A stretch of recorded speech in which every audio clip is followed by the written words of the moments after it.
কাল সন্ধ্যাবেলা হঠাৎই চপ বানিয়েছিলাম।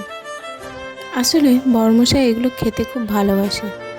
হঠাৎ দেখি চপ বানাতে বানাতে ও কিছু অফিস থেকে আসার সময় একটা ফ্রুটি লজেন্স নিয়ে এসছে।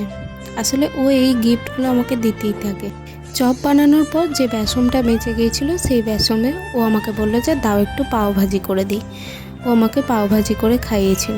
এসব টুকটাক ও রান্নাবান্না করতেই পারে। পরের দিন সকালে ওকে অফিস পাঠিয়ে আমি কিছু খাওয়া দাওয়া করে নিয়ে জামা কাপড়গুলো মুড়তে বসেছিলাম।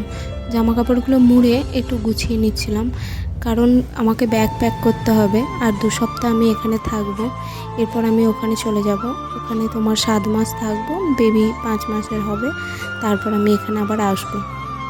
তাই কিছু জিনিসপত্র, জামা কাপড় যেগুলো টুকটাক লাগবে সেগুলো সমস্ত কিছু গুছিয়ে নিতে। যেহেতু এখন বেশিক্ষণ বসতে পারি না, তাই এগুলো গুছিয়ে নেওয়ার পর কিছুক্ষণ রেস্ট নিই।